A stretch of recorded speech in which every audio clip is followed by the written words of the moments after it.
Enter into your destiny, അതായത് ജീവിത ലക്ഷ്യത്തിലേക്ക് കയറുക. ഞാൻ കഴിഞ്ഞ ദിവസങ്ങളിൽ പറഞ്ഞത് 2025 കൃപയുടെ വർഷമാണ്.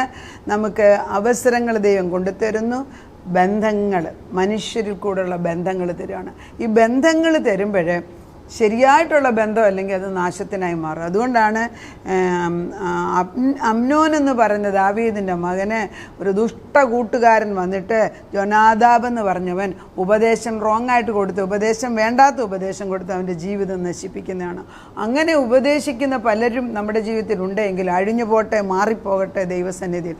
സത്യ വെളിച്ചത്തിൽ നിന്ന് നമ്മളെ വഴിതെറ്റിച്ചു കൊണ്ടുപോകുന്ന എത്ര സ്നേഹം നടിച്ചു വരുന്ന കൂട്ടുകാരാണെങ്കിലും അധികാരമുള്ള യേശുവിൻ്റെ നാമത്തിൽ അവിടേക്ക് പരിശുദ്ധാത്മാവിൻ്റെ തീയിറക്കി അത് കരിഞ്ഞു പോകട്ടെ എന്ന് പ്രാർത്ഥിക്കുകയും വചനം അയക്കുകയും ചെയ്യുകയാണ്. അത് മാറിയേക്കത്തുള്ളൂ. അതായത് നമ്മൾ നല്ലൊരു ചെടി നടേണ്ടിയെടുത്ത് ഒരു പാഴ്വൃക്ഷം വലിയ പടുകൂറ്റനായിട്ട് നിന്നാൽ അത് പറിച്ചെടുത്ത് ദൂരെ കളയാതെ സ്ഥലമില്ല. അങ്ങനെയുള്ളതെല്ലാം പറഞ്ഞു പോട്ടെ, അഴിഞ്ഞു പോട്ടെ.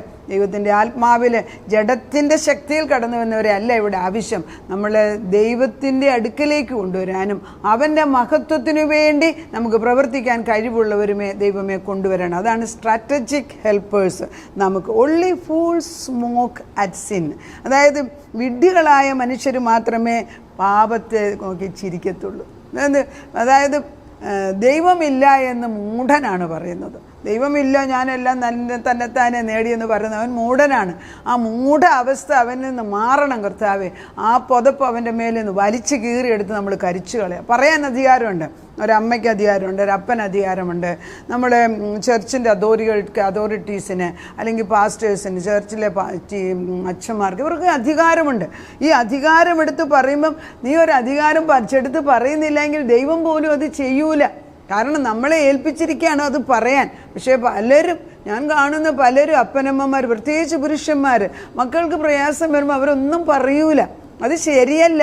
അതിനെ ഉടച്ചു മാറ്റി വെച്ച് പുതിയത് പറയാൻ നിനക്ക് അവകാശമുണ്ട്. അപ്പോൾ നമ്മൾ it is like A gardening. അതായത് നമ്മൾ ചെടി നടുക എന്ന് വിചാരിക്കുക. ചെടി നടുന്ന കൃഷി ചെയ്യുന്നവർക്കറിയാം. ചെറിയ ഗാർഡൻ, നമ്മൾ ആദ്യത്തെ ജോലി മണ്ണ് ശരിയാക്കുകയാണ്. എന്തുമാത്രം പാഴ്ചെടികളാണ് വളർന്നുകൊണ്ടിരുന്നത്. നല്ല വിത്തിട്ട് കഴിഞ്ഞിട്ട് ആദ്യ ദിവസങ്ങളിലെ മിക്ക ദിവസത്തെ ജോലി പാഴ്ചെടികൾ കിളുത്തു വരുന്നതിനെ പറിച്ചു കളയാണ്. അത് ചെയ്യുന്നില്ല എങ്കിൽ ഈ പാഴ്ചെടി നല്ലതിനെ നശിപ്പിക്കും. നമുക്ക് തന്നിരിക്കുന്ന ദൈവത്തിൻ്റെ സമ്പത്താകുന്ന മക്കളെ ദുഷ്ടശക്തികളാകുന്ന പാഴ്ചെടികൾ വന്ന് നശിപ്പിക്കുമ്പം കണ്ടുകൊണ്ട് നിൽക്കാതെ അത് വലിച്ചു പറിച്ചു കളയാൻ അപ്പനും അമ്മയ്ക്കും അധികാരികൾക്കും അവകാശമുണ്ട്. ആരെത്ര പറയുന്നുണ്ട്? ആരും പറയുന്നില്ല. അതെങ്ങനെയുള്ളപ്പം മിണ്ടാതിരിക്കുന്നവരെ കാണുമ്പോൾ എനിക്ക് സങ്കടമാണ്. ഞാൻ പറയും, ഇത് ദുഷ്ടത കണ്ടിട്ടും, അതായത് മക്കൾ നാശത്തിലേക്ക് പോകുന്ന കണ്ടിട്ടും ഒന്നും മിണ്ടാതിരിക്കുക, ദൈവം ചെയ്യുന്നു പറഞ്ഞു.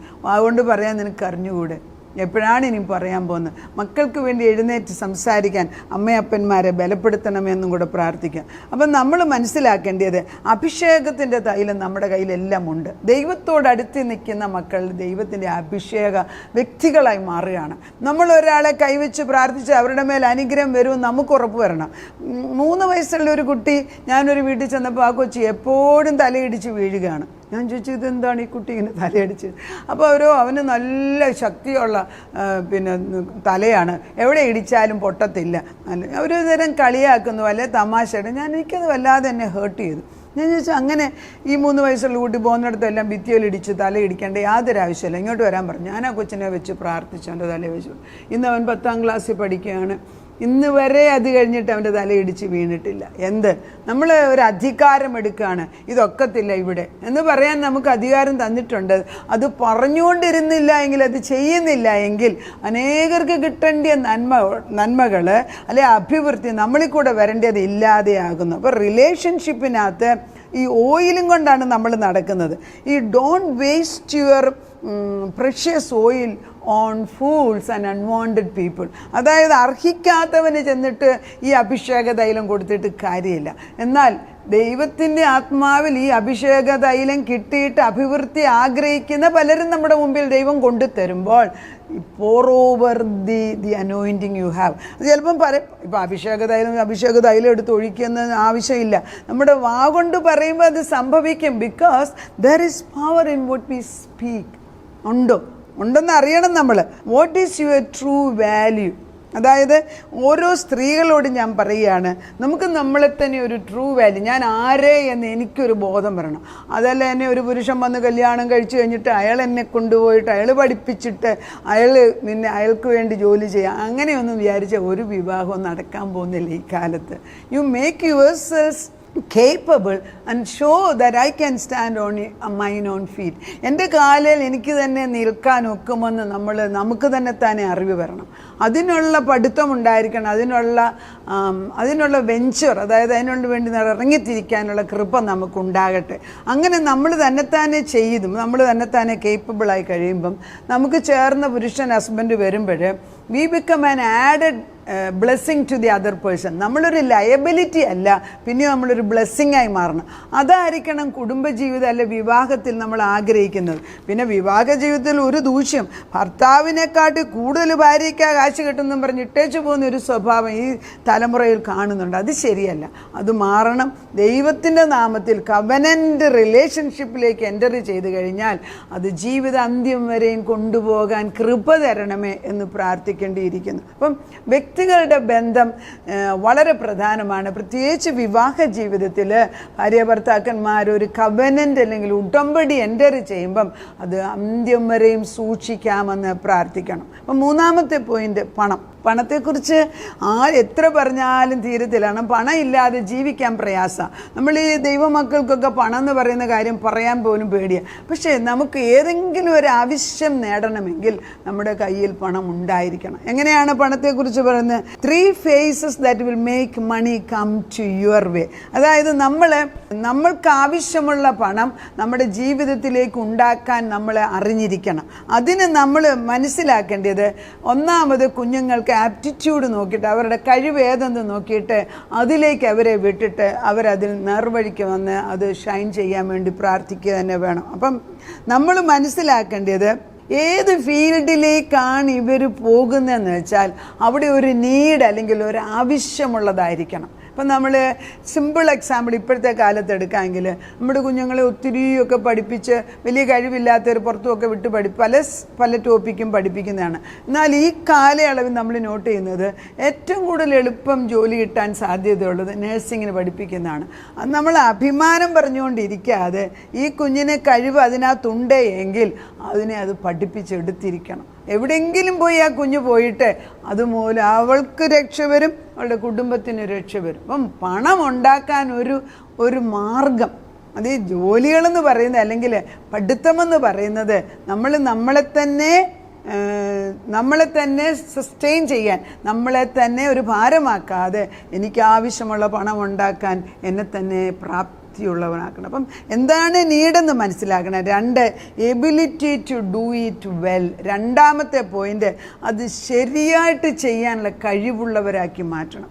ഒരു പ്രാവശ്യം ചെയ്തു എന്നെക്കൊണ്ട് ഇത് പറ്റത്തില്ല എന്ന് പറഞ്ഞ് പല പിള്ളേരും പോകുമ്പോഴേ പ്രോംപ്റ്റ് വീണ്ടും പറഞ്ഞിട്ട് അവരെ ആ ഏരിയയിലേക്ക് കൊണ്ടുവന്നു. മൂന്നാമത്തേത്, the difficulty in replacing U.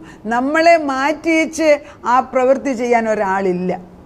നമ്മൾ സിമ്പിളായിട്ട് എനിക്ക് പറയുന്നത്, എൻ്റെ വീട്ടിൽ പല ജോലിക്കാർ വരും. എന്നാൽ ചില ജോലിക്കാർ വരുമ്പോൾ എനിക്കറിയാം അവരെ കൊണ്ട് ഇന്ന ജോലി ചെയ്യിപ്പിക്കാൻ കഴിവുള്ളവരാണ്. ഞാൻ അവരെ പിന്നെ ആ ജോലിക്ക് വിളിക്കും. കാരണം അതിന് അവരെ പറ്റത്തുള്ളൂ എന്ന് എനിക്ക് മനസ്സിലാവും. ഇത് ചെറുത് തൊട്ട് മുകൾ വരെയും നീ ചെയ്യുന്ന ജോലിയിൽ കാര്യപ്രാപ്തിയോടെ ചെയ്യാൻ കഴിവുണ്ട് എന്ന് മനസ്സിലാക്കിയാൽ ഒരു ഡോറ് തുറക്കും എന്നുള്ളത് സംശയമില്ല.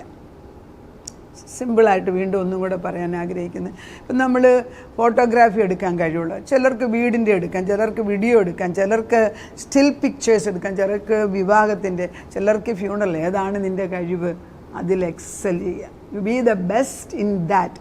Improve yourselves. കണ്ടിന്യൂസ് ആയിട്ട് ഇംപ്രൂവ് ചെയ്താൽ money will automatically come to you. നമ്മൾ ഈ പണമെന്നുള്ളതല്ല, നമ്മളെ പ്രാപ്തരാക്കി, നമ്മളെ എഫിഷ്യൻ്റ് ആണെന്ന് മനസ്സിലാക്കി കഴിയുമ്പം ആളുകൾ നമ്മുടെ അടുക്കലേക്ക് ദൈവം അയക്കും. അതല്ല എങ്കിൽ സ്വർഗഭണ്ഡാരം തുറന്നപ്പച്ചൻ തരും.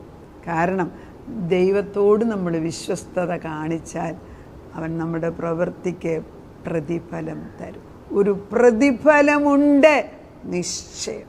2025 ഉറങ്ങിയിരിക്കുന്നവരോ അല്ലെങ്കിൽ കയ്യാലപ്പുറത്തിരിക്കുന്നു പറയും, ഇവിടെ കൊണ്ട് അപ്പുറത്ത് പോകണോ, അങ്ങനെ ചിന്തിച്ചുകൊണ്ടിരിക്കുന്ന ദൈവത്തിൻ്റെ ആത്മ എഴുന്നേറ്റ് പ്രകാശിക്ക്. ദൈവം നിൻ്റെ കൈക്ക് പിടിച്ചിരിക്കുകയാണ്. നമുക്ക് മുൻപോട്ട് തന്നെ പോകാം. നാഥ, 2025 ഒരു അനുഗ്രഹ വർഷമായിട്ട് ദൈവമക്കൾക്ക് നീ പ്രഖ്യാപിക്കുകയാണ്. അത് 3 കാര്യങ്ങളാണ് ഞങ്ങളെടുത്തത്. ഒന്ന്, ഓപ്പർച്യൂണിറ്റി, അവസരങ്ങൾ വരുമ്പോൾ അത് ശരിയായിട്ട് ഉപയോഗിക്കാനുള്ള കൃപ വേണം. ഇന്ന് വേണ്ട, നാളെ ആട്ടെ എന്ന് നീക്കിക്കൊണ്ടുപോയത്. ഇന്നെന്നാൽ ചെയ്യാൻ സാധിക്കുന്നത് ഞാൻ ചെയ്യട്ടെ. 2, വ്യക്തികൾ, സ്ട്രാറ്റജിക് ഹെൽപ്പേഴ്സ്, തന്ത്രപരമായിട്ട് ബുദ്ധിപരമായിട്ട് ഞങ്ങളെ സഹായിക്കാൻ കഴിവുള്ളവർ, ഞങ്ങൾക്ക് ഉപദേശം തരാൻ, ഞങ്ങളെ കൈക്ക് പിടിച്ച് മുൻപോട്ട് നടത്താൻ കഴിവുള്ളവർ കടന്നു വരട്ടെ. കർത്താവേ, നീ അത് ചെയ്യുമ്പം ദൈവഹിതത്തിന് വിപരീതമായിട്ട് കൊണ്ട് നടക്കുന്ന കൂട്ടുകാരെ അഴിച്ചു മാറ്റണം. അങ്ങനെയുള്ള ബന്ധങ്ങൾ അഴിഞ്ഞു പോകട്ടെ അപ്പച്ച. അങ്ങനെ അത് ചെയ്യുന്നതിനാണ് നന്ദിയോട്. അതിന് പകരം നല്ല ആളുകളെ നീ കൊണ്ടുവന്നാട്ടെ. 3, പണമെന്ന് പറയുമ്പോൾ എല്ലാവർക്കും ഭയമാണ്. എന്നാൽ പണമില്ലാതെ കാര്യങ്ങളൊന്നും നേടത്തുമില്ല. അതുകൊണ്ട് ഞങ്ങളെ തന്നെ പ്രാപ്തരാക്കണം കർത്താവേ. ഞങ്ങളുടെ കുടുംബങ്ങളിൽ ആരെങ്കിലും ഒരാൾക്ക് നന്നായിട്ട് അവരുടെ കഴിവ് ശരിയായിട്ട് ഉപയോഗിച്ച് പണമുണ്ടാക്കാനുള്ള കൃപ കൊടുക്കണം. അത് നേരെയുള്ള വഴിയിൽ ഉണ്ടാക്കാനുള്ള കൃപ കൊടുക്കണം. അതിനെ ഹെൽപ്പ് ചെയ്യാൻ മറ്റുള്ളവർ താങ്ങും തണലുമായിട്ട് നിന്ന് ഒരു ഭവനത്തിൽ ഒരാൾക്കെങ്കിലും പണമുണ്ടാക്കാനുള്ള കൃപ ഇട്ട് കൊടുക്കണം. അതല്ല എങ്കിൽ ജീവിതത്തിൽ കഷ്ടമല്ലേ അപ്പച്ച. അതുകൊണ്ട് എല്ലാ മക്കൾക്കും അവരവരുടെ ചെറിയതും വലുതുമായ കഴിവുകളിനെ കർത്താവെ അതൊന്ന് പരിപോഷിപ്പിച്ചിട്ട് അവരെപ്പോലെ ഈ ചെറിയ കാര്യം ഇത്രയും നല്ലതായിട്ട് ചെയ്യാൻ കഴിവുള്ള വേറെ ആളില്ല എന്ന് പറയത്തക്ക വിധത്തിൽ ഒരു പ്രത്യേക കൃപ ഇട്ട് കൊടുക്കണം കർത്താവെ. ജ്ഞാനം പരിജ്ഞാനം നീ ഇട്ടുകൊടുത്താൽ ദൈവത്തിൻ്റെ മക്കളുടെ മുഖത്ത് ദൈവ തേജസ്സുണ്ട്. ദാനിയേലിൻ്റെ പുസ്തകത്തിൽ നമ്മൾ വായിക്കുന്നുണ്ട് കർത്താവ്.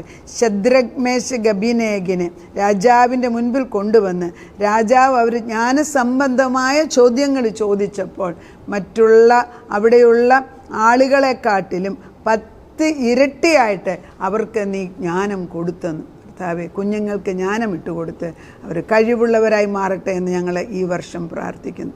2025 അമിതമായ ശക്തിയും കൃപയും കൊടുത്ത് പ്രാർത്ഥനാ വരമുള്ള മക്കൾ ദൈവത്തിൻ്റെ മഹത്വത്തിനു വേണ്ടി ജീവിക്കാൻ കഴിവുള്ളവരായി മാറട്ടെ എന്ന് പ്രാർത്ഥിക്കുന്നു. അവിടുന്ന് ഞങ്ങളുടെ ഈ അനുഗ്രഹം ഓരോ ഭവനത്തിലും ഓരോ മക്കളുടെയും മേൽ ഓരോ ഭവനത്തിലും ചെന്ന് കൊണ്ടിട്ട് അത് പ്രവർത്തിക്കുവാൻ തക്കാണ് ഇടയാണ്. അത് പൂത്തുലഞ്ഞ് ഫലം കായ്ക്കുന്നതായി മാറട്ടെ. ഞങ്ങൾ ഈ ജാനുവരിയിൽ അയക്കുന്നതായി ഈ വചനം ഡിസംബർ ആകുമ്പം ആണ്ടിൻ്റെ ആരംഭം മുതൽ അവസാനം വരെ പരിപാലിച്ച ദൈവമെന്ന് പറയാൻ തക്കവണ്ണം ഇടയാകട്ടെ എന്ന് പ്രാർത്ഥിക്കുന്നു. അങ്ങനെ തന്നെ അവിടുന്ന് ചെയ്യുന്നതിനാൽ സ്തോത്രം. യേശു ക്രിസ്തുവിൻ്റെ പൊന്നുനാമത്തിൽ തന്നെ ആമേൻ.